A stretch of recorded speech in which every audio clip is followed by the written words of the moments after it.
गंगणपते नमः। ओम गंगणपते नमः। ओम गंगणपते नमः। बोलो गणपति गजानन भगवान की जय। ओम श्री गुरुवे नमः। ओम श्री गुरुवे नमः। ओम श्री गुरुवे नमः। बोलो गुरु भगवान की जय। ओम नमः शिवाय। ओम नमः शिवाय। ओम नमः शिवाय। ओम शिवाय नमः। ओम शिवाय नमः। ओम शिवाय नमः। ओम उमाय नमः। ओम उमाय नमः। ओम उमाय नमः। भगवान श्री गुरुदेव की असीम अनुकंपा से, माता पिता के आशीर्वाद और भूत भावन भोलेनाथ महामृत्युंजय श्री पराअंबा पराशक्ति जगदम्बा की परम कृपा, परम सानिध्यता, परम स्नेह के कारण, आप सभी भक्तों के भाग्य के कारण ही आज भगवान शिव के साक्षात स्वरूप शिव पुराण की कथा का 28वां दिवस है। ये कथा अमृत की बूंद के रूप में 28वीं बूंद आपके हृदय में स्थापित हो। आज कथा का विश्राम भी है। भगवान की ये कथा परम आनंद को प्रदान करने वाली है और आज आनंदमयी कथा का विश्राम है और इसलिए ये आनंद को प्रदान करने वाली कथा आप सबको जीवन के अंदर अमृत रूपी आनंद प्रदान करे, आपका जीवन अमृतमय हो। यही इसी कामना के साथ आज की कथा का विश्राम हो। भगवान की कथा में आज वायवीय संहिता का पूर्व खंड प्रारंभ होगा।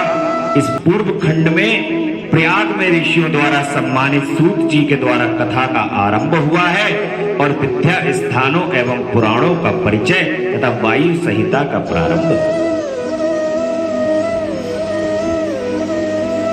कल की कथा में भगवान के जगदम्बा उमा की उमा संहिता के माध्यम से हमने मां के विभिन्न लीलाओं का वर्णन सुना और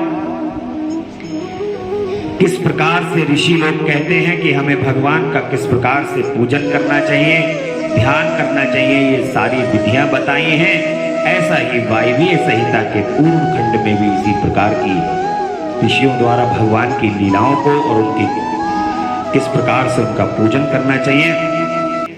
हम तो भक्त मात्र भगवान के श्री चरण कमल से प्रेम और अनुराग रखने वाले हैं, तो हम केवल और केवल एक ही बात जानते हैं कि भगवान के श्री चरण कमल से ऐसी कौन सी बात आ जाए जो हमारा प्रेम उनके श्री चरण कमल में हो जाए। भगवान के श्री चरण कमल में कैसे हमारा प्रेम बढ़ जाए, उनके श्री चरण कमल में कैसे अनुराग बढ़ जाए, बस केवल इन्हीं बातों को तलाशते रहते हैं और प्रभु को ये आंखें उनके श्री चरण कमल को तलाशती हैं। ऐसी कामना के साथ नित्य भगवान का भजन करना चाहिए और भगवान का पूजन करना चाहिए। संसार के अंदर समस्त कार्यों को करने के लिए व्यक्ति समय को निकालता है, उसी प्रकार भगवान के भजन को करने के लिए भी समस्त जीव को समय निकालना चाहिए। ऐसा हमारे पुराणों के माध्यम से ऋषि और मुनियों ने हमें वचन दिए हैं। शिव पुराण, जिन लोगों ने शिव पुराण की कथा पूरे 28 दिन तक लगातार सुन रहे हैं, भगवान की कृपा से वो लोग ये बात समुचित रूप से पूरी तरीके से जानते हैं कि भगवान की कृपा भगवान के भजन के बगैर प्राप्त नहीं है। सभी चीजों का एक ही सार है, पूरी कथा में एक ही सार है कि भगवान के श्री चरण कमल से आपको भक्ति करनी चाहिए, भगवान के श्री चरण कमल से आपका प्रेम होना चाहिए। समस्त कर्मों को करने के लिए ये जीवन प्रदान किया गया है। जीवन के अंदर ये भी लक्षण बताए गए हैं कि किस प्रकार से व्यक्ति कितने दिनों में किसकी मृत्यु हो जाएगी, परंतु ये तो लक्षण है कि कौन व्यक्ति किस समय पर किस समय मृत्यु होगी, लेकिन ये भी अटल सत्य है कि ये जीवन है तो मरण भी निश्चित है। एक दिन मृत्यु निश्चित है। क्योंकि जब मृत्यु निश्चित है तो इस समय को गंवाने से, इसको पीछे छोड़ने से कोई फायदा नहीं है। अपने समय को गंवाना व्यर्थ है। तुरंत शीघ्र ही भगवान के श्री चरण कमल में आपको लग जाना चाहिए और एक समय, एक मिनट भी अपने समय को व्यर्थ ना करते हुए, इस संसार का पालन पोषण करते हुए, यहाँ के कर्म करते हुए, कर्म कार्य करते हुए, धार्मिक कार्य करते हुए, इस शरीर को पुण्य कार्य करते हुए इस संसार से जाना चाहिए। तभी तो आपके इस मनुष्य योनि को मिलना सुकृत। आपको जब ये मनुष्य योनि भगवान ने प्रदान की है तो मनुष्य योनि का प्राप्त होना इसलिए सुकृति है कि आप यहां से भगवान की कृपा को प्राप्त करके, क्योंकि ये चांस दोबारा मिले या नहीं मिले ऐसा कुछ कहा नहीं जा सकता। परंतु यदि भगवान के श्री चरण कमल का आसरा ले लिया जाता है तो उन भगवान शिव की तो ऐसी महिमा है कि एक बार नमः शिवाय हृदय से पुकारने से वो अपना गण बना, भगवान अपने गणों में स्थान प्रदान कर देते हैं। और भगवान के जो गण होते हैं, जब भगवान की लीला होती है तभी इस धरती पर आकर के भगवान के साथ ही लीला करते। भगवान के भक्तों को जन्म यमराज और ब्रह्मा की सृष्टि के अनुसार प्राप्त नहीं होता। भगवान के भक्तों और जगदम्बा के भक्तों को तो जन्म यहाँ के हिसाब से, भगवान के हिसाब से, भगवान शिव की शिवपुरी के हिसाब से प्राप्त होता है। जब भगवान लीला करने को होते हैं तब ही ऐसा होता है। अब वायवीय संहिता के पूर्व खंड में हम जाते हैं और नमः शिवाय सोमाय सगड़ाय ससूनवे प्रधान पुरुषेशाय सर्गस्थन हेतवे शक्तिर प्रतिमायस्यं हर्षं चापि सर्वगम स्वामित्वं च विदित्यं च स्वभावं संप्रच्यते तमजं शिव कर्माणं शाश्वतं शिवमभ्यं महादेवं महात्मनां व्रजामि शरणं शिवम। इस प्रकार से व्यास जी कहते हैं जो जगत की सृष्टि, पालन और संहार के हेतु तथा प्रकृति और पुरुष के ईश्वर हैं, उन प्रथम गण पुत्रदय तथा उमा सहित भगवान शिव को नमस्कार है, जिनकी शक्ति की कहीं तुलना नहीं है, जिनका ऐश्वर्य सर्वत्र व्यापक है तथा स्वामित्व और विभुत्व जिनका स्वभाव कहा गया है, उन विश्व सृष्टा सनातन अजन्मा अविनाशी महान देव मंगलमय परमात्मा शिव की मैं शरण लेता हूं।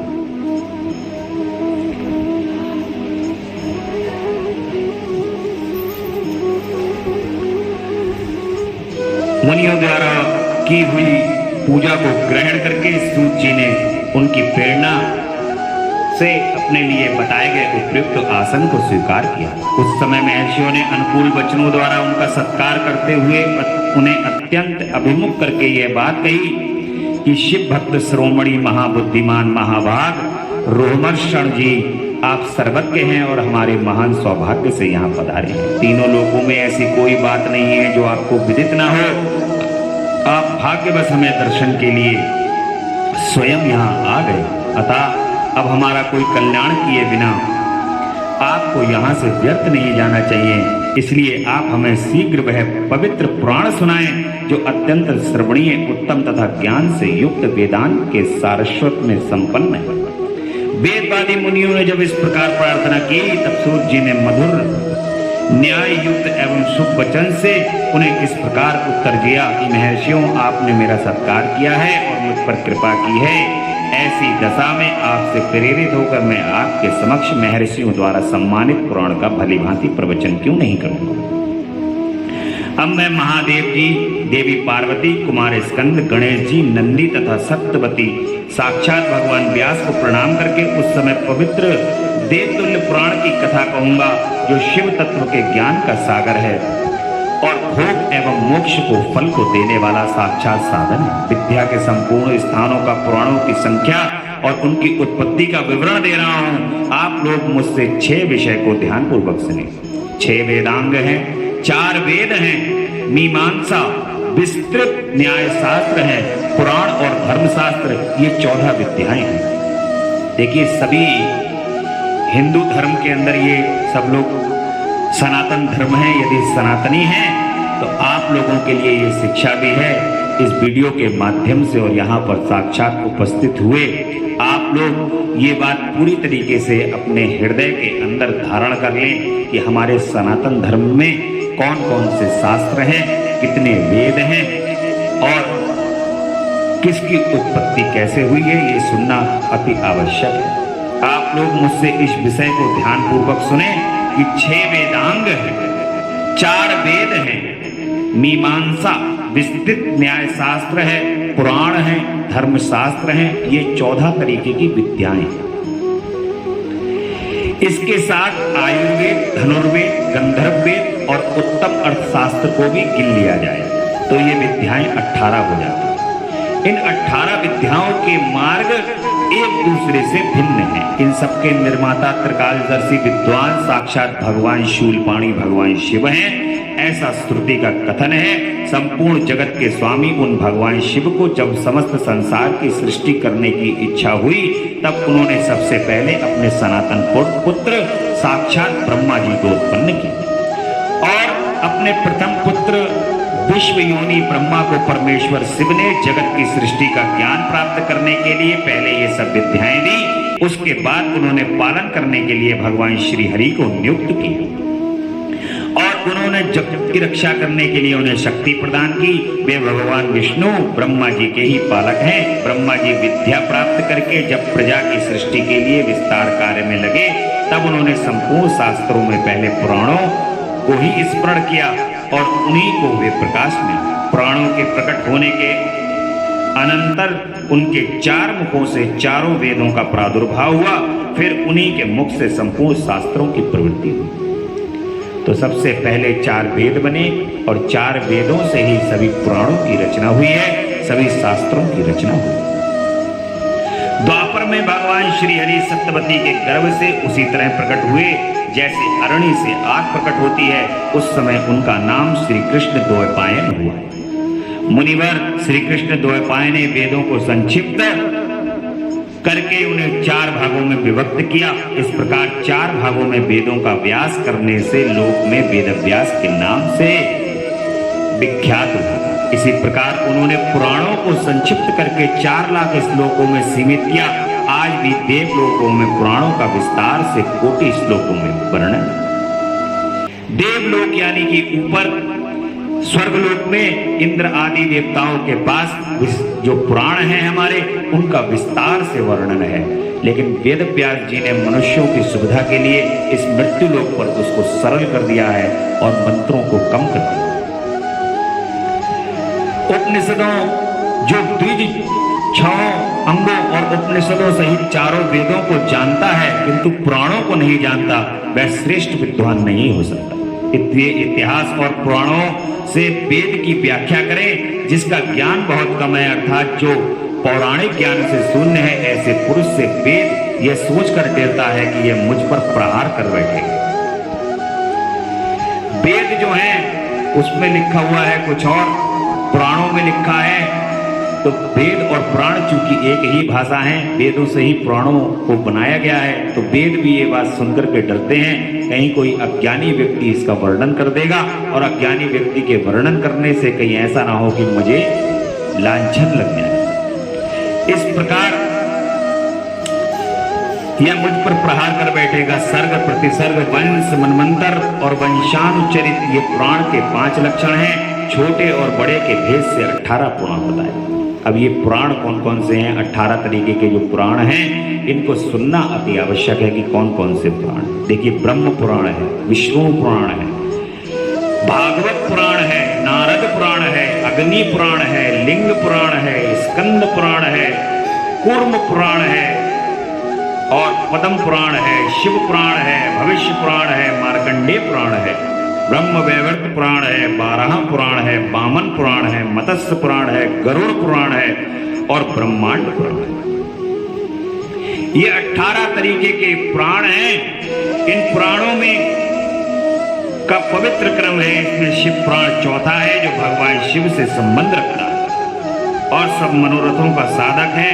इस ग्रंथ की श्लोक संख्या 1,00,000 है और ये 12 संहिताओं में विभक्त है। इसका निर्माण साक्षात भगवान शिव ने ही किया है तथा इससे धर्म प्रतिष्ठित है।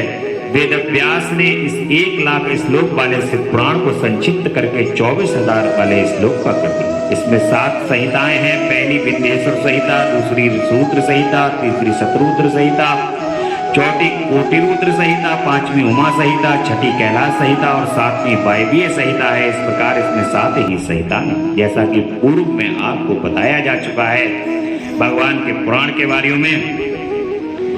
ब्रह्मा जी के पास ऋषि लोग जाते हैं और ब्रह्मा जी का आनंद मग्न हो रुद्र कह करके भगवान के पास भेज देना। और ऋषि लोग जब जाते हैं और कहते हैं कि प्रभु संसार का कल्याण करने के लिए, भगवान शिव की भक्ति करने के लिए किस प्रकार से हम उनकी भक्ति करें, तो ब्रह्मा जी जो हैं वो शिव पुराण की रचना के लिए ऋषियों को उपदेश देते हैं। इस प्रकार से ब्रह्मा जी के द्वारा परम तत्व के रूप में भगवान शिव की महत्ता का प्रतिपादन किया जाता है और उनकी कृपा को ही सब साधनों का फल माना जाता है। उनकी आज्ञा से सब मुनि का नैमिषारण्य में, सभी मुनि नैमिषारण्य में आ जाते हैं और नैमिषारण्य में आकर के भगवान के सूत जी महाराज से भगवान की शिव पुराण की कथा को सुनते हैं वेद व्यास जी के मुख से और स्वयं इसके अंदर ब्रह्मा जी के मुख से भी, और नारद जी, नंदीश्वर महाराज और स्वयं भगवान शिव ने भी शिव पुराण के अंदर जो वचन कहे हैं वो सभी वचन इसके अंदर संलिप्त है। सभी वचन इसके अंदर हैं। जो भी जिन लोगों ने भी मन कर्म वचन से इस पुराण की कथा को, भगवान की कथा को सुना है, वो ब्रह्मा जी, नारद जी, भगवान शिव, वेद व्यास जी, सूत जी महाराज के सभी वचनों को सुनकर के गदगद हो उठते हैं। उनका हृदय प्रफुल्लित हो उठता है और महेश्वर की महत्ता का प्रतिपादन किया गया है। महर्षियों, इस विश्व का निर्माण करने वाला कोई पति है जो अनंत रमणीय गुणों का आश्रय कहा गया है, वही पशुओं को पास से मुक्त करने वाला है। उसके बिना संसार की सृष्टि कैसे हो सकती है? क्योंकि पशु अज्ञानी और पास अचेतन है। प्रधान परमाणु आदि जितने भी जड़ तत्व हैं सब उनका कर्ता वह पति है। यह बात स्वयं समझ में आ जाती है। किसी बुद्धिमान या चेतन कारण के बिना इन जड़ तत्वों का निर्माण कैसे संभव है? पशुपाश और पति का जो वास्तव में पृथक पृथक स्वरूप है उसे जान करके ही ब्रह्मवेत्ता पुरुष योनि से मुक्त होता है। क्षर और अक्षर ये दोनों एक दूसरे के संयुक्त होते हैं। पति या परम महेश्वर ही व्याप्ता व्यक्त जगत का भरण पोषण करते हैं। वे ही जगत को बंधन से छुड़ाने वाले। भगवान शिव की इस प्रकार से महत्ता का प्रतिपादन किया गया है कि भगवान शिव ही सब संपूर्ण तत्व हैं।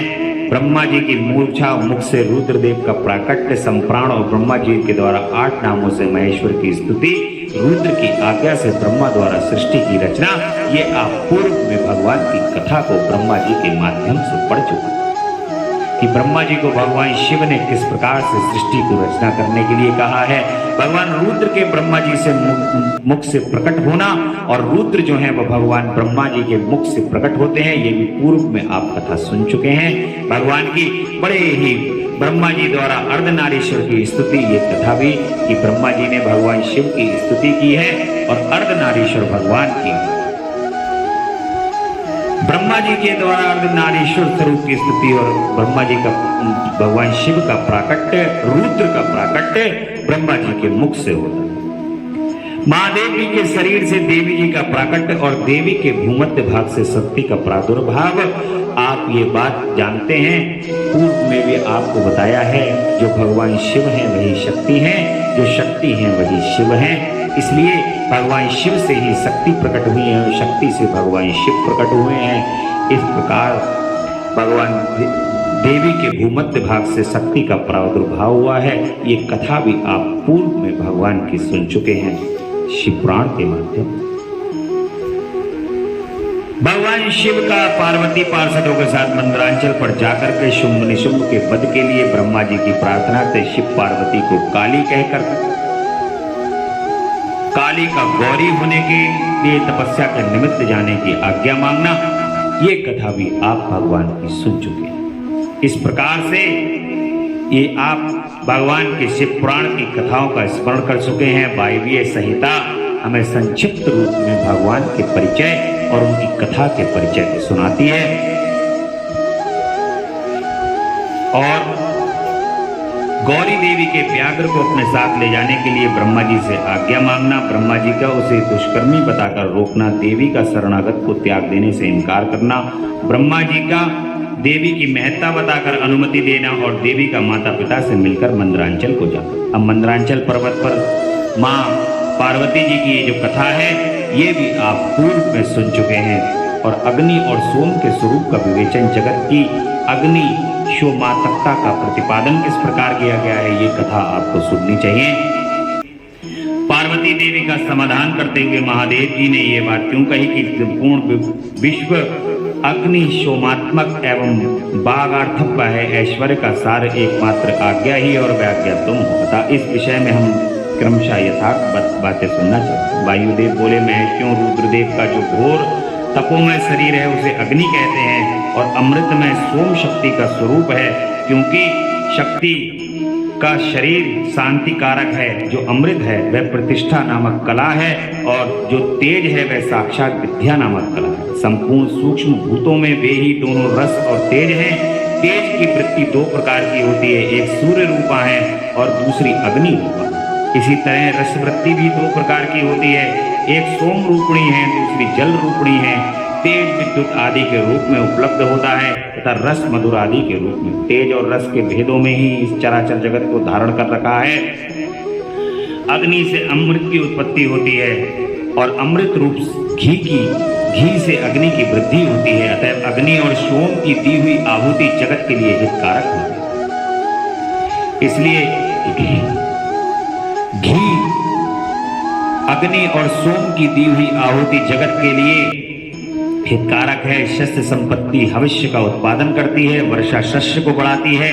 इस प्रकार वर्षा से ही भविष्य का प्रादुर्भाव हुआ है, जिससे यह अग्नि शोषात्मक जगत टिका हुआ है। अग्नि वहां तक ऊपर को प्रज्वलित होता है जहां तक सोम संबंधी परम अमृत विद्यमान है। इसलिए होम की विद्या बताई गई है। अग्नि के अंदर घी डालने से समस्त संसार के अंदर पवित्रता आ जाती है, भगवान प्रसन्न होते हैं। यज्ञ आदि करने से भगवान प्रसन्न होते हैं। जगत वाणी और अर्थ रूप है। जगत जो है वो वाणी के रूप में और अर्थ के रूप में व्याप्त है।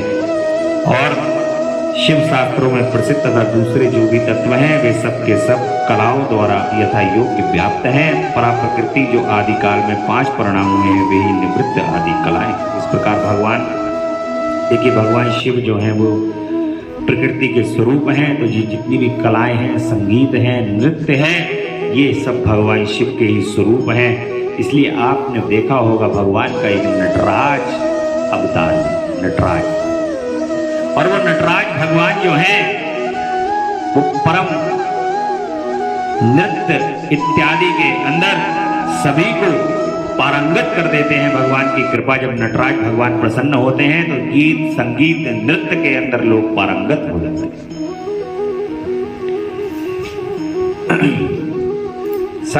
सभी भगवान की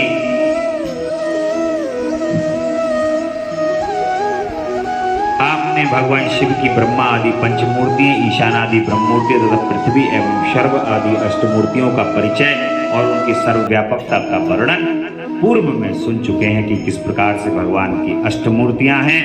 शिव के अवतार के भी आप सभी प्रकार के भगवान के अवतार, जो 100 अवतार अलग हुए हैं भगवान के, 11 अवतार अलग हुए हैं। भगवान शिव के प्रति श्रद्धा भक्ति की आवश्यकता का प्रतिपादन, शिव धर्म के 4 पादों का वर्णन एवं ज्ञान योग के साधनों तथा शिव धर्म के अधिकारियों का निरूपण। शिव पूजन के अनेक प्रकार, अन्य चित्त भजन की महिमा, ये भी आप पूर्व में भगवान की कथा को सुन चुके हैं। और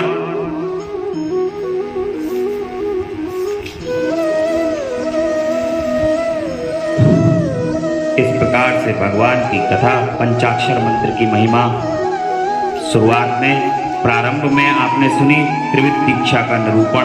अब आपको समय, संस्कार या समाचार की दीक्षा की विधि आपको बताते हैं। ये आपको सुनना अति आवश्यक है।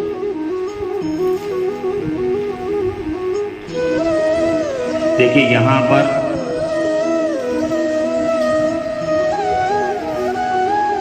पंचाक्षर मंत्र के महत्व का वर्णन बताया गया है कि भगवान के पंचाक्षर मंत्र ओम नमः शिवाय, ओम नमः शिवाय, ओम नमः शिवाय का यहां पर महत्व बताया गया है। और गुरु से मंत्र लेने तथा उसके जप करने की क्या है।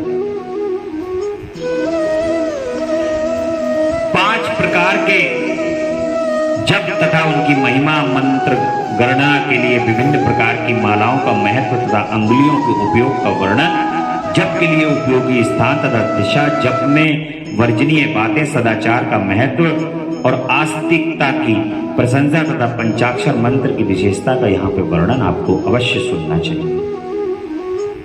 देखिए सर्वप्रथम जो योग्य गुरु हो, आप उन योग्य गुरु को जो भगवान के श्री चरण कमल में आस्था रखने वाले हों और धर्म का मार्ग दिखाने वाले हों, ऐसे गुरु को स्वीकार करते हुए सदैव भगवान की शरण लेनी चाहिए और उन गुरु से मंत्र लेकर के भगवान का जप करना चाहिए।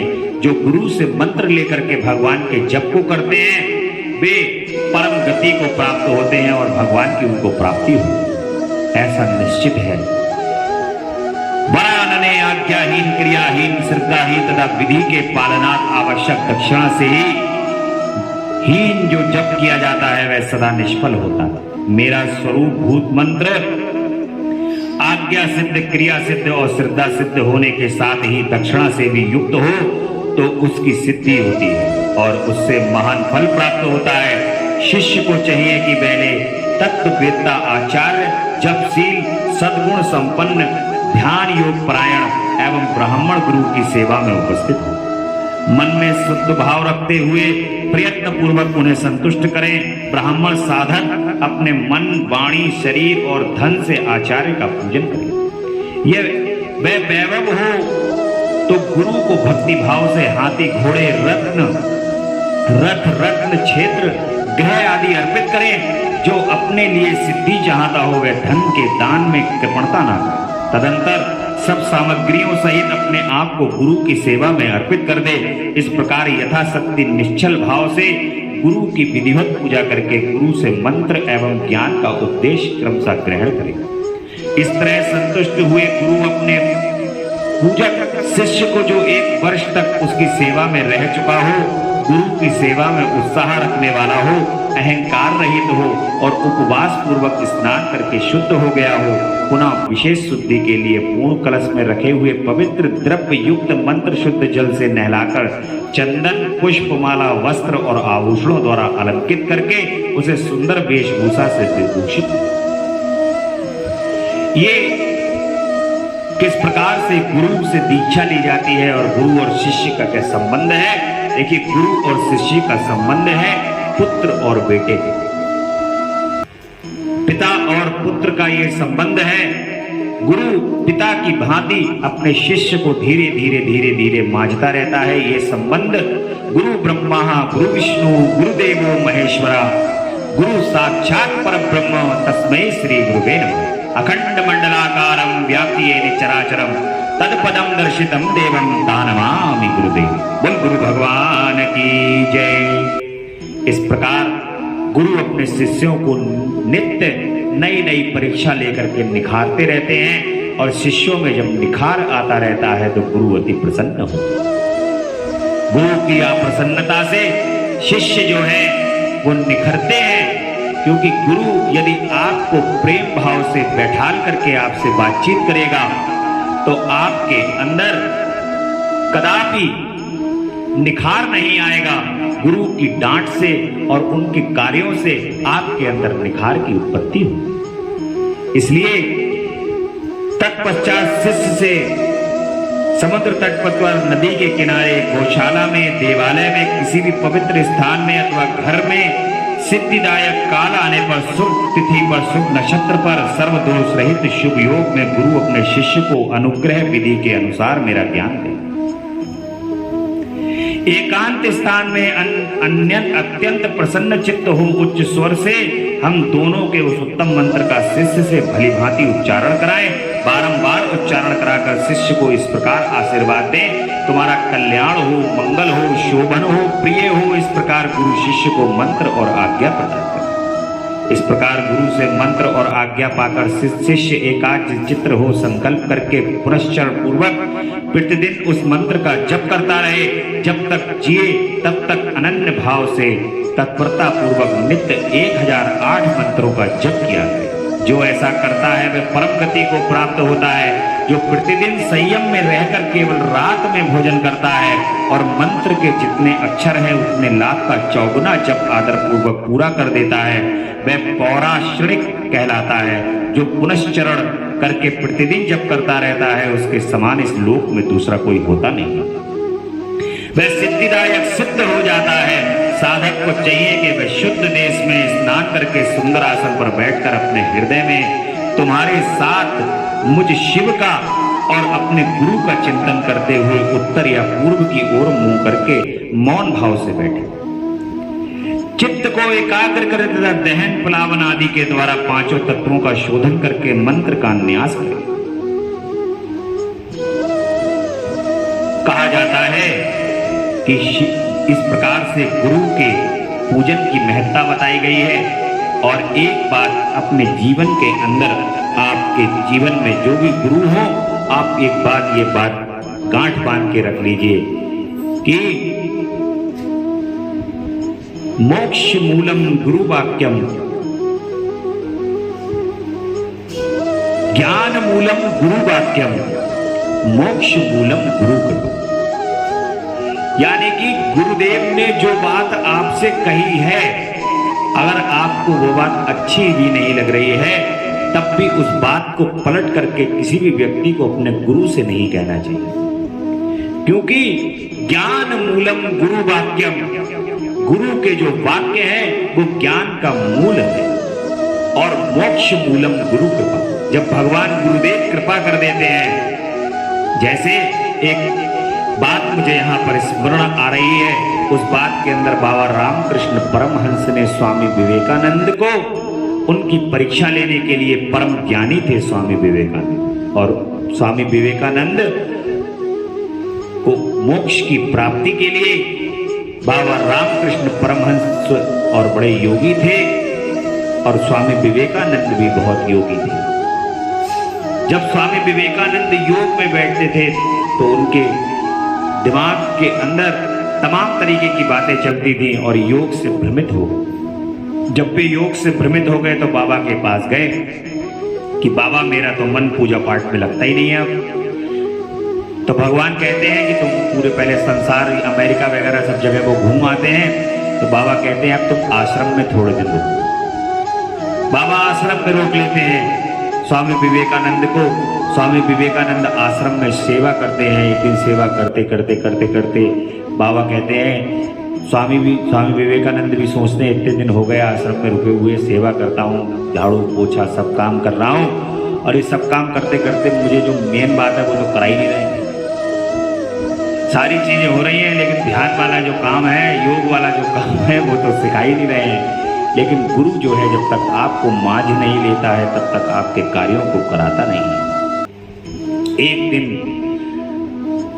बाबा ने स्वामी विवेकानंद जी को बुलाया और कहा कि विवेक यहाँ आओ, और बुला करके उनको बैठा दिया माता जी के सामने और कहा कि ध्यान लगाओ। बोले ध्यान तो लगता ही नहीं है प्रभु। बोले लगाओ।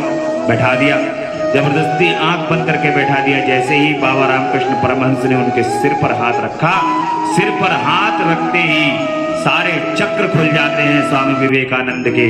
सभी चक्रों में खुल करके जगदम्बा पराम्बा पराशक्ति का ब्रह्मांड में दर्शन प्राप्त हो जाता है। सभी चक्र खुल करके महायोगी स्वामी विवेकानंद हो जाते हैं और विश्व प्रसिद्ध हो जाते हैं। इसलिए गुरु की कृपा का कुछ मूल नहीं है, गुरु की कृपा का कुछ पता नहीं है कि गुरु कब कृपा कर दे और किस समय कृपा कर दे, किस क्षण कृपा कर दे। ऐसे ही जब गुरु कृपा करते हैं तो भगवान को कृपा करने में क्षण भर भी देर नहीं लगती।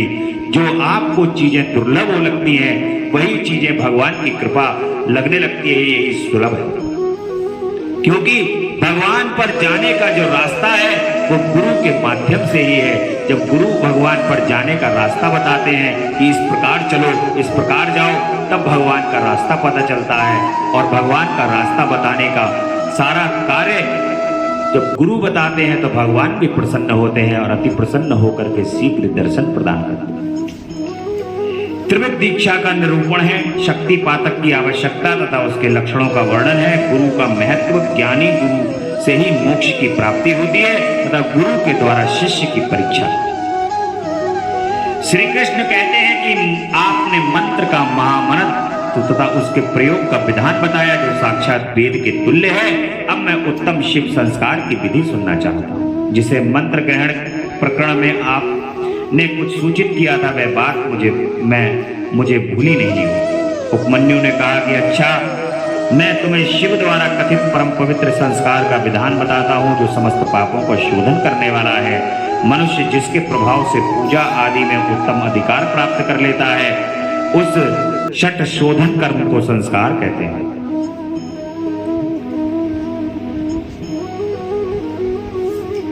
संस्कारों को ही दीक्षा भी कहते हैं। शिव शास्त्र में परमात्मा शिव ने शांभवी, शक्ति और मातृ 3 प्रकार की दीक्षा का उपदेश दिया है। गुरु के दृष्टिपात मात्र से, स्पर्श से तथा संभाषण से भी जीव को जो तत्काल पाशों का नाश करने वाली संज्ञा सम्यक बुद्धि प्राप्त होती है, वह शांभवी दीक्षा कहलाती है। उस दीक्षा के 2 भेद हैं, तीव्रा और तीव्रतरा।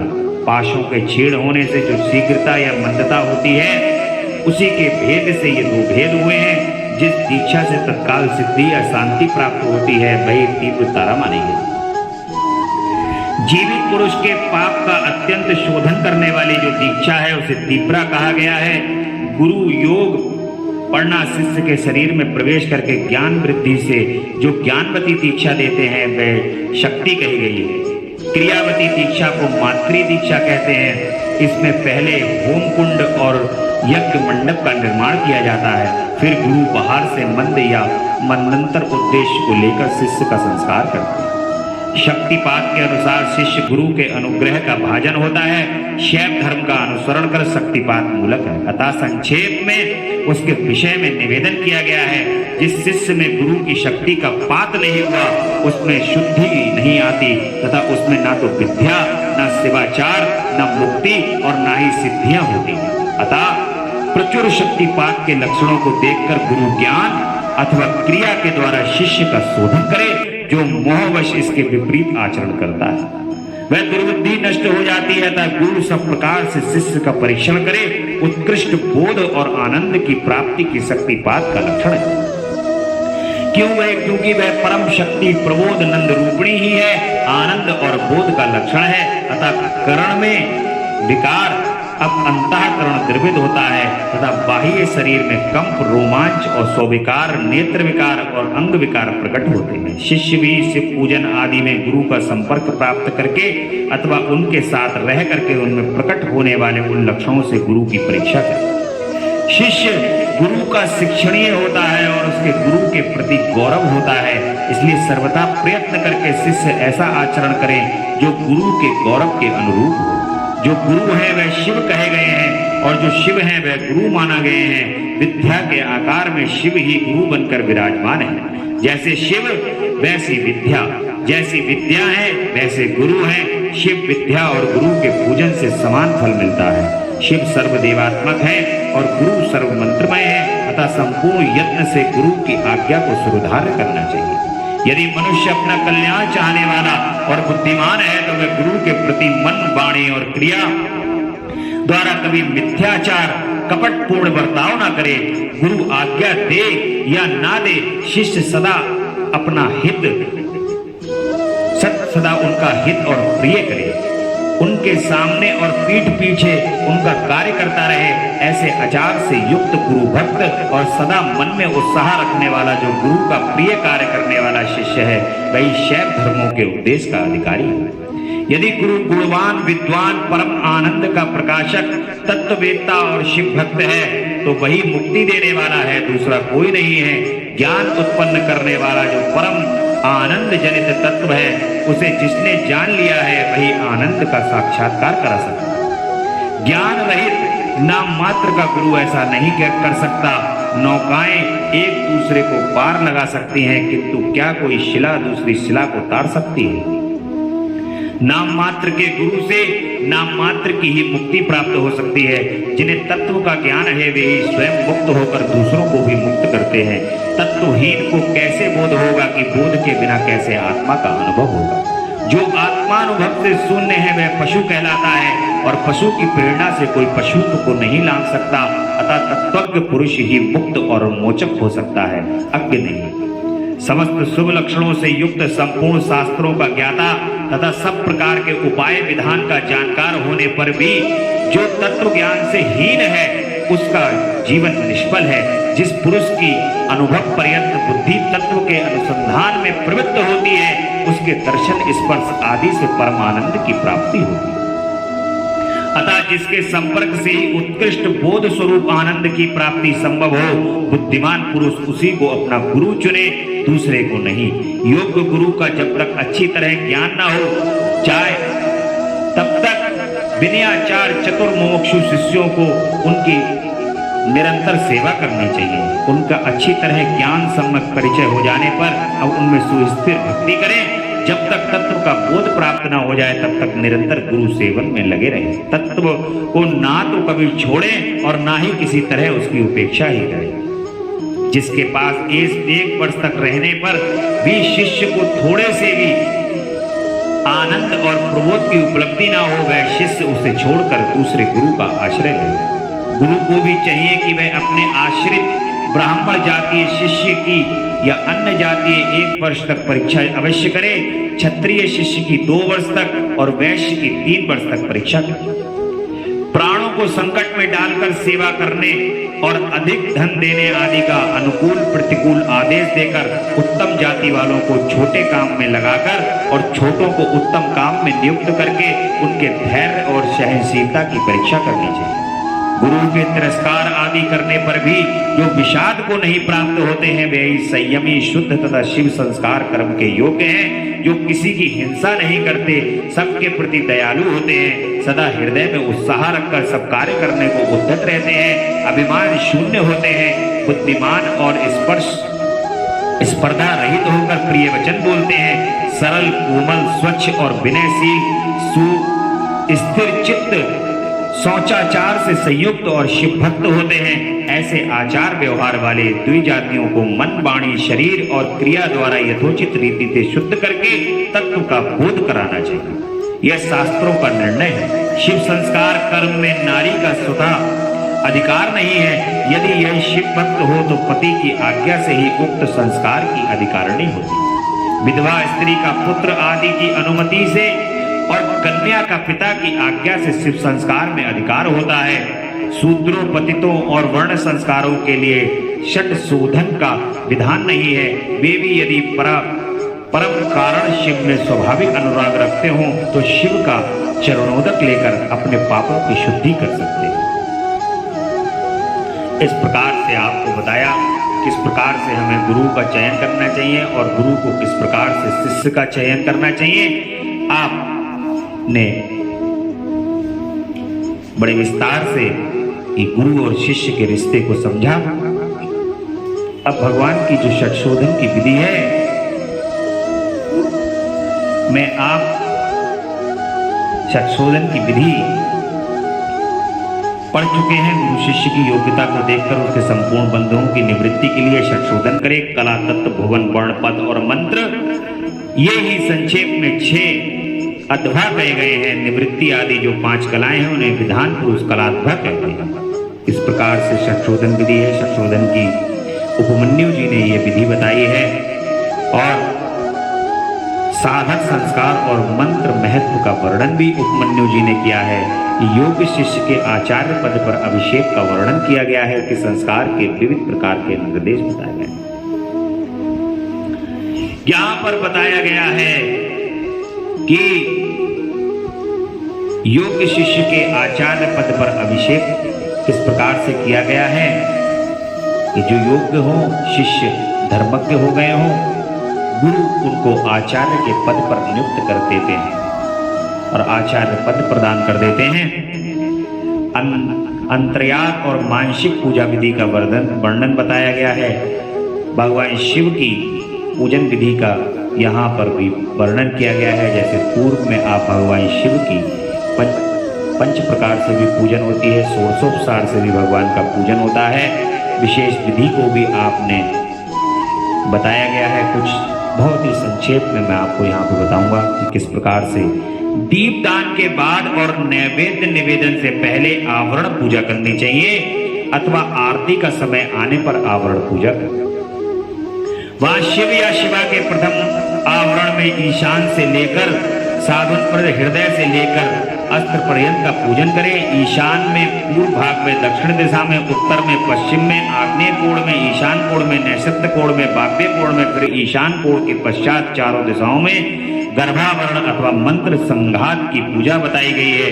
या हृदय से लेकर के अस्त्र पर्यंत अंगों की पूजा करें। उनके बाह्य भाग में पूर्व दिशा में इंद्र का, दक्षिण दिशा में यम का, पश्चिम दिशा में वरुण का, उत्तर दिशा में कुबेर का, ईशान कोण में ईशान का, अग्नि कोण में अग्नि का, नैऋत्य कोण में नैऋतिका का, वायव्य कोण में वायु का, नैऋत्य और पश्चिम के बीच में अनंत या विष्णु जी का तथा ईशान और पूर्व के बीच में ब्रह्मा का पूजन करना चाहिए। कमल के बाह्य भाग में वज्र से लेकर कमला प्रयत्न लोकेश्वरों में सुप्रसिद्ध आयुधों का पूर्वादि दिशाओं में क्रमशः पूजन करना चाहिए। ये ध्यान करना चाहिए कि समस्त आवरण वेदता सुखपूर्वक बैठकर महादेव और महादेवी की और दोनों हाथ जोड़े देख रहे हैं। इस प्रकार से भगवान की पूजा का आपने विधान पूर्व में भी भगवान के पंचाक्षर मंत्र का जप करते रहना चाहिए और नित्य भगवान के आगे पंचाक्षर मंत्र का जप करके होम करना चाहिए। काम कर्म के विषय में शक्ति सहित पंचमुख महादेव की पूजा के विधान का, आवरण पूजा भी, भगवान की आवरण पूजा का भी यहाँ पर विस्तार से वर्णन किया गया है। और अपने पुरोहित के सहारे अगर आवरण पूजा करने का यदि आपको समय मिले तो आपको अवश्य आवरण पूजा करनी चाहिए। शिव के 5 आवरणों में स्थित सभी देवताओं की स्तुति तथा उनसे अभिष्ट पूर्ति और मंगल की कामना करनी चाहिए। उपमन्यु जी कहते हैं कि स्तोत्रम बक्ष्यामि ते कृष्ण पंचाक्षर वर्णामृता योगेश्वरम मिदम पुण्यम कर्म येन समाप्यते। श्री कृष्ण, अब मैं तुम्हारे समक्ष पंचावरण मार्ग से किए जाने वाले स्तोत्र का वर्णन करूंगा जिससे ये योगेश्वर नामक पुण्य कर्म पूर्ण रूप से संपन्न होता है। जय जय जगदेक नाथ शंभु प्रकृति मनोहर नित्य भाव अधिगत कलुष प्रचन्न वाचा मपि मनसाहम पदवी मतित्वतम। जगत के एकमात्र रक्षक नित्य चिन्मय स्वभाव प्रकृति मनोहर शंभु आपका तत्व कलुष राशि से रहित निर्मल वाणी तथा मन की पहुंच से भी परे है। आपकी जय हो, आपकी जय। स्वभाव निर्मल भोग जय, सुंदर चेष्टित स्वाल तुल्य महाशक्ति जय, शुद्ध गुणार्थ। आपका श्री विक्रय स्वभाव से ही निर्मल, आपकी चेष्टा परम सुंदर है। आपकी जय हो, आपकी महाशक्ति आपके ही तुल्य है। आप विशुद्ध कल्याणमय गुणों के महासागर हैं। प्रभु आपकी जय हो। इस प्रकार से उपमन्यु जी भगवान के स्तोत्र को पढ़ते हुए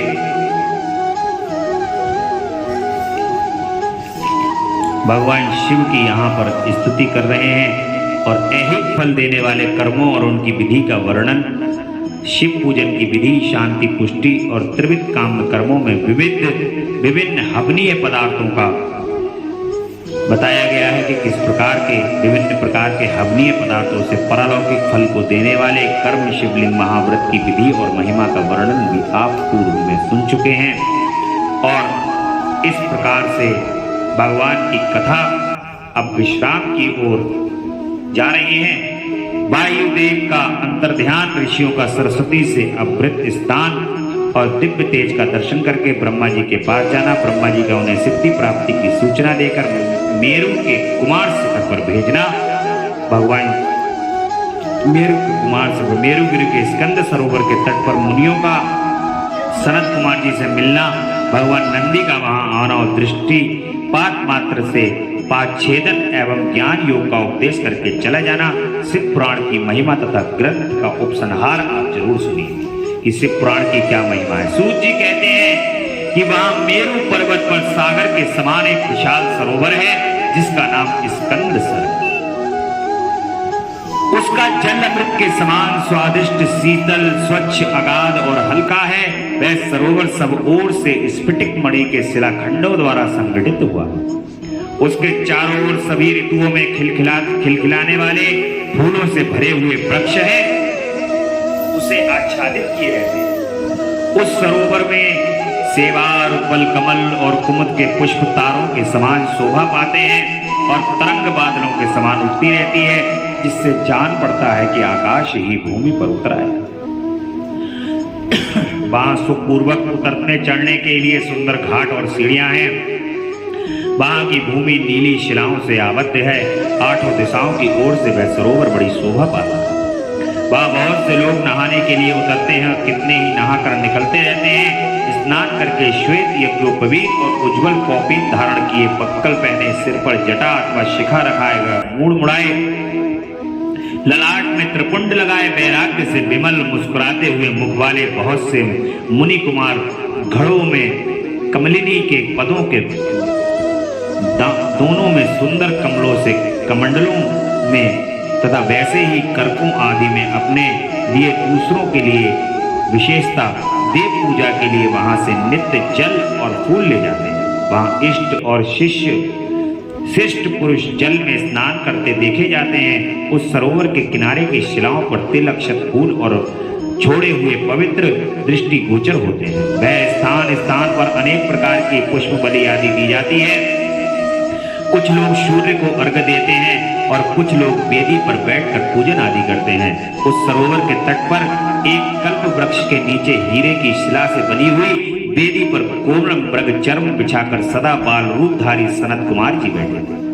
वे अपना अविचल समाधि से उसी समय उपरत हुए थे। उस समय बहुत से ऋषि मुनि उनकी सेवा में बैठे थे और योगेश्वर भी उनकी पूजा करते थे। नैमिषारण्य के मुनियों ने वहां सनत कुमार जी का दर्शन किया, उनके चरणों में मस्तक झुकाया और उनके आसपास बैठ गए। सनत कुमार जी के पूछने पर उन ऋषियों ने उनसे ज्यों ही अपने आगमन का कारण बताना आरंभ किया, त्यों ही आकाश में दुंदुभियों का तुमुल नाद सुनाई दिया। उसी समय सूर्य के समान तेजस्वी एक विमान दृष्टिगोचर हुआ जो असंख्य गणेश्वरों द्वारा चारों ओर से घिरा हुआ था। उसमें अप्सराएं, रुद्र कन्याएं भी थी। वहां मृदंग, ढोल और वीणा की धुनी गूंज रही थी। उस विमान में विचित्र रत्न जटिल चंदोबा तना था और मोतियों की लड़ियां उसकी शोभा बढ़ा रही। बहुत से मुनि, सिद्ध, गंधर्व, यक्ष, चारण और किन्नर नाचते गाते और बाजे बजाते हुए उस विमान को सब ओर से घेर कर चल रहे थे। उसमें वृषभ चिन्ह से युक्त और मूंगे के दंड से विभूषित ध्वजा पताका फहरा रही थी, जो उसके गोपुर की शोभा बढ़ाती थी। उस विमान के मध्य भाग में दो चबरों के बीच में चंद्रमा के समान उज्ज्वल मणिमय दंड वाले शुद्ध छत्र के नीचे दिव्य सिंहासन पर शिलादत्त पुत्र नंदी देवी स्वयसा के साथ बैठे थे।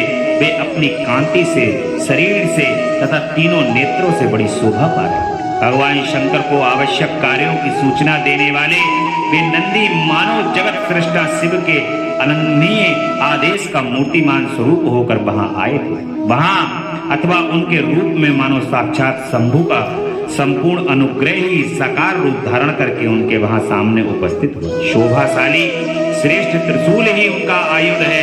वे विश्वेश्वर गणों के अध्यक्ष हैं और दूसरे विश्वनाथ की भांति शक्तिशाली हैं। उनमें शिव सृष्टा विधाताओं का भी निग्रह और अनुग्रह करने की शक्ति है।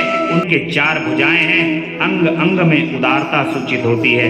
वे चंद्रलेखा से विभूषित हैं, कंठ में नाग और मस्तक पर चंद्रमा उनके अलंकार हैं। वे साकार ऐश्वर्य और सक्रिय सामर्थ्य के स्वरूप से जान पड़ते हैं। उन्हें देखकर ऋषियों सहित ब्रह्मा पुत्र सनत कुमार मुख प्रसन्नता से खिल उठते हैं। वे दोनों हाथ जोड़कर उठे और उन्हें आत्मसमर्पण सा करते हुए खड़े हो गए।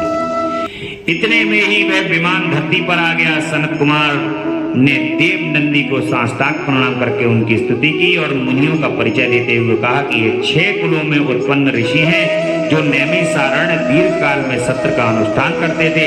ब्रह्मा जी के आदेश से आपका दर्शन करने के लिए ये लोग पहले से ही यहाँ आए हुए हैं। ब्रह्मा पुत्र सनत कुमार जी का यह कथन सुनकर नंदी ने दृष्टिपात मात्र से उन सबके पाशों को तत्काल काट डाला और ईश्वरीय शैव धर्म एवं ज्ञान योग का आदेश देकर वे फिर महादेव जी के पास चले गए। सनत कुमार जी ने समस्त ज्ञान साक्षात मेरे गुरु व्यास को दिया और पूजनीय व्यास जी ने मुझे संक्षेप में सब कुछ बताया। त्रिपुरारी शिव के इस पुराण रत्न का उपदेश वेद के ना जाने वाले लोगों को भी देना चाहिए। जो भक्त और शिष्य ना हो उनको तथा नास्तिकों को कभी इसका उपदेश नहीं देना चाहिए। जो भक्त ना हो, देखिए जो भगवान के भक्त ना हो, ये बताया गया है कि उनको सिर्फ पुराण का उपदेश, भगवान का उपदेश नहीं देना चाहिए। जिनकी भगवान के अंदर रुचि ना हो उनको कभी भी ये पुराण नहीं सुनाना चाहिए, क्योंकि इसको अगर जिन लोगों ने सुन लिया और सुनने के बाद अगर पुराण की उन लोगों ने अवहेलना कर दी तब उसका पाप भी आपको लगेगा। इसलिए शिव भक्त हो, जो भगवान के भक्त हो, उन्हीं को ही ये शिव पुराण की कथा सुनानी चाहिए, जो उनका भगवान के श्री चरण कमल में प्रेम और अनुराग हो। ऐसा शिव पुराण के अंदर कहा गया है। उनको ये सुख तथा धर्म आदि त्रिवर्ग प्रदान करता है और अंत में निश्चय ही मोक्ष देता है। इस पौराणिक मार्ग के संबंध से आप लोगों ने और मैंने एक दूसरे का उपकार किया है, अतः मैं सफल मनोरथ होकर जा रहा हूँ। हम लोगों का सदा सब प्रकार से मंगल ही। सूत जी के आशीर्वाद देकर चले जाने और प्रयाग में 10 महायज्ञ के पूर्ण हो जाने पर वे सदाचारी मुनि विषय कलुषित कलिकाल के आने से काशी के आसपास निवास करने लगे। तदंतर पशुपात से छूटने की इच्छा से उन सब ने पूर्णतया पशुपात व्रत का अनुष्ठान किया और संपूर्ण बोध एवं समाधि पर अधिकार करके वे अनित्य महर्षि परमानंद को प्राप्त हो गए। ऐचिदं पुराणं यं समाप्तं हे हित माधुरात् पठितं प्रयत्नेन श्रोतव्य च तदेव हि नास्तिकाय वक्तव्यं श्रद्धाय सठाय च भक्ताय महेशस्यं तथा धर्मध्वजाय च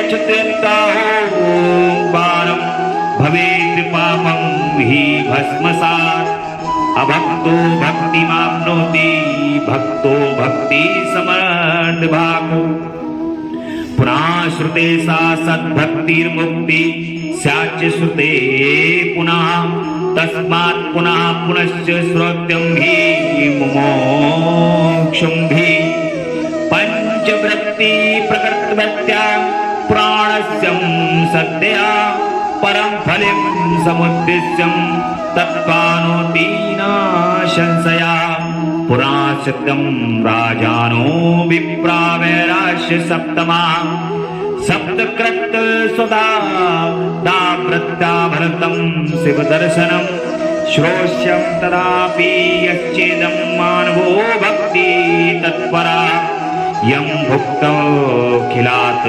भोगन्ते मुक्ति लवेश्च च ऐच्छं पुराणं हीं शिव शातं प्रिय परं भुक्ति मुक्ति प्रदं ब्रह्म संमितं भक्तिवर्धनम् ऐच्छिदं पुराणस्यं वक्तुं श्रोतुं सर्वदा सगुणा ससुता वामं शां करोतुं सा शंकरा। इस प्रकार से यह शिव पुराण पूरा हुआ। इस हितकर पुराण को बड़े आदर एवं प्रयत्न से पढ़ना और सुनना चाहिए। नास्तिक श्रद्धाहीन शठ महेश्वर के प्रति भक्ति से रहित तथा धर्म ध्वजी पाखंडी को इसका उपदेश नहीं देना चाहिए। इसका एक बार श्रवण करने से ही सारा पाप भस्म हो जाता है। भक्तिहीन भक्ति पाता है और भक्त भक्ति की समृद्धि का भागी होता है। दोबारा श्रवण करने पर उत्तम भक्ति और तीसरी बार सुनने पर मुक्ति सुलभ हो जाती है। इसलिए मुमुक्षु पुरुषों को बारंबार इसका श्रवण करना चाहिए। किसी भी उत्तम फल को पाने के लिए शुद्ध बुद्धि से इस पुराण की 5 आवृत्ति करनी चाहिए। ऐसा करने से मनुष्य उस फल को प्राप्त कर लेता है, इसमें कोई संशय नहीं।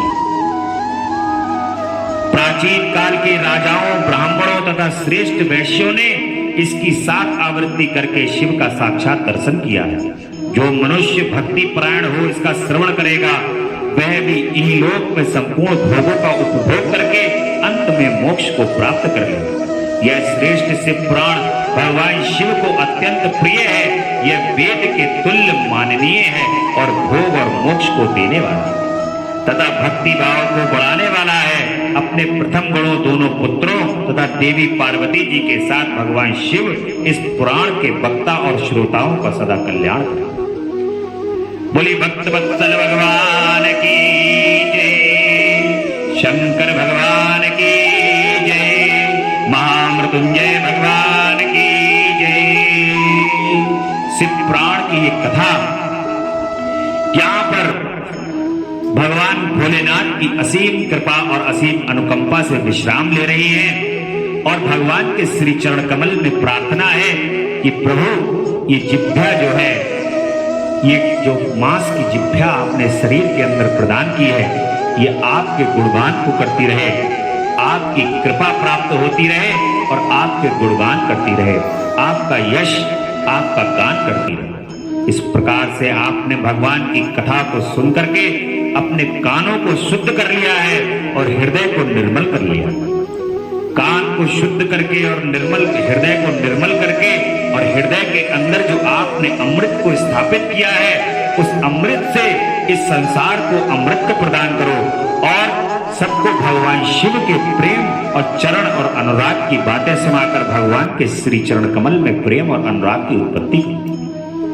जो अमृत आपके हृदय में है उसको केवल अपने तक ही सीमित मत रहने दो, उस अमृत को दूसरों तक पहुंचा करके भगवान की भक्ति का प्रचार और प्रसार करना। ऐसा सब मनुष्यों को करना चाहिए। भगवान की कृपा आप पर सभी दसों दिशाओं से हो। भगवान की कृपा, जिन लोगों ने भगवान शिव पुराण की कथा के एक शब्द को भी सुना है, मेरी भगवान श्री भोलेनाथ भूत भावन महामृत्युंजय के श्री चरण कमल में ये असीम प्रार्थना है कि प्रभु उन शब्दों के माध्यम से भी आपके यदि नाम को ओम नमः शिवाय के उच्चारण को भी यदि किसी व्यक्ति ने एक बार भी इस कथा के माध्यम से सुना है और ओम नमः शिवाय के उच्चारण को भी किया है प्रभु, तो आपके श्री चरण कमल में ऐसी प्रार्थना है कि आप समस्त संसार के फल को प्रदान करके मोक्ष को प्रदान करें प्रभु, और ऐसी कृपा करें कि समस्त संसार रोगों से मुक्त हो और सभी व्यथाओं से मुक्त हो, सभी प्रकार के दुखों से मुक्त हो करके, कष्टों से मुक्त हो करके सबको सुखमय जीवन प्राप्त हो और उस सुखमय जीवन से निरंतर सभी भगवान आपका पूजन करते रहें, निरंतर आपका जाप करते रहें, आपका गुणगान करते रहें। और प्रभु ऐसा सौभाग्य प्रदान करो कि आपकी शिव पुराण की कथा निरंतर हम और भव्य रूप में करते रहें, आपका गुणगान करते रहें। इसी प्रकार से आपके श्री चरण कमल में बैठ करके आपके लिए आपसे प्रीति बढ़ती रहे, अनुराग बढ़ता रहे। और भगवान की सुंदर सी स्तुति करके, जो हम नित्य स्तुति करते हैं भगवान की, वो स्तुति करके आज कथा यहाँ पर विश्राम ले रही है। भगवान का यज्ञ होगा और यज्ञ के बाद सुंदर सा पहले भगवान का पूजन होगा, उसके बाद थोड़ा सा यज्ञ होगा भगवान का और प्रसाद आदि वितरण होगा। बोले शंकर भगवान की जय। तेरा पल पल बीता जाए मुख से जप ले नमः शिवाय, तेरा पल पल बीता जाए मुख से जप ले नमः शिवाय।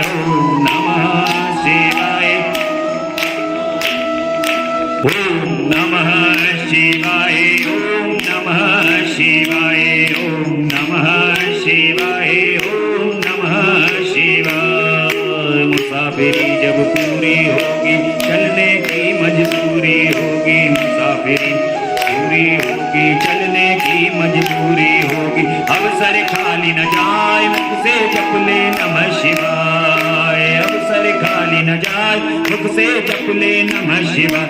ओम नमः शिवाय, ओम नमः शिवाय, ओम नमः शिवाय, ओम नमः शिवाय। हरे राम राम राम हरे हरे, हरे राम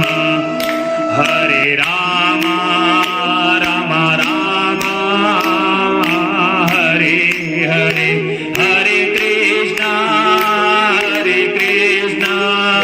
कृष्णा कृष्णा हरे हरे, हरे राम राम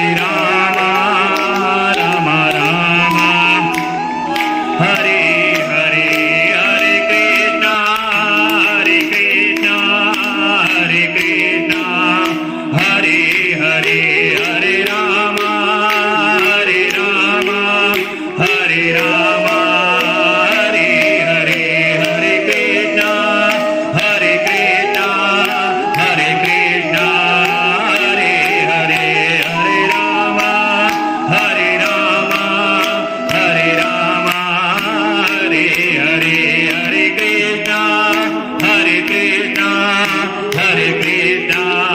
हरे हरे, हरे राम हरे राम हरे हरे। ओम नमः शिवाय, ओम नमः शिवाय, ओम नमः शिवाय, ओम नमः शिवाय। तेरा पल पल बीता जाए मुख से जप ले नमः शिवाय, तेरा पल पल बीता जाए मुख से जप ले नमः शिवाय।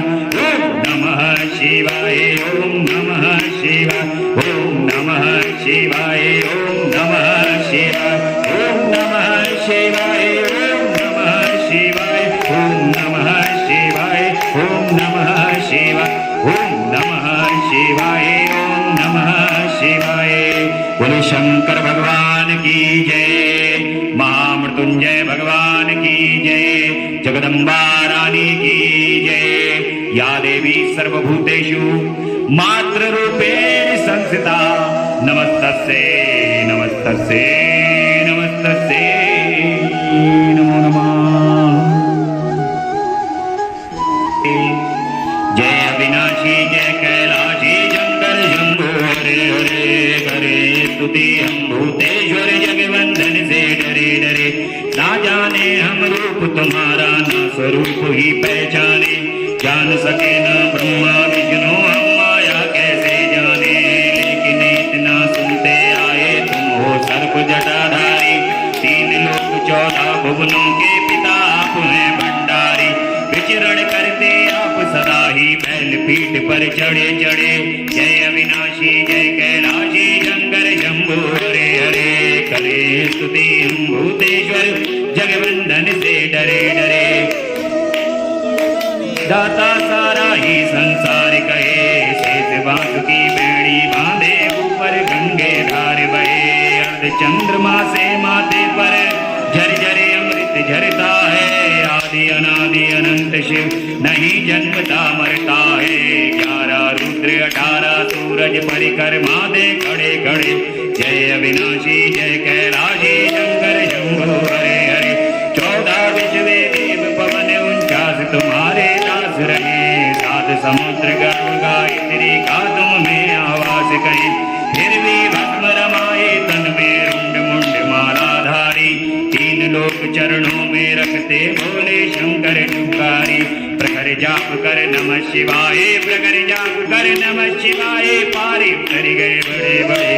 जय अविनाशी जय कैलाशी शंकर शंभो, हरे हरे पार्वती माँ उमा भवानी गिरिजा गौरी संग रहे। कानन कुंडल शूल कमंडल रमी बभूति अंग रहे। नित्य सिद्धि धन देने वाले सारे संकट दूर करो। निसंतानों को संताने निर्धन के भंडारे भरो। मांग रहे वरदान आपकी चरण शरण में पड़े पड़े। जय अविनाशी जय कैलाशी शंकर शंभो, हरे हरे करे स्तुति जगबंधन से डरे डरे। बोलो शंकर भगवान की जय, महामृत्युंजय भगवान जगदम्बा रानी की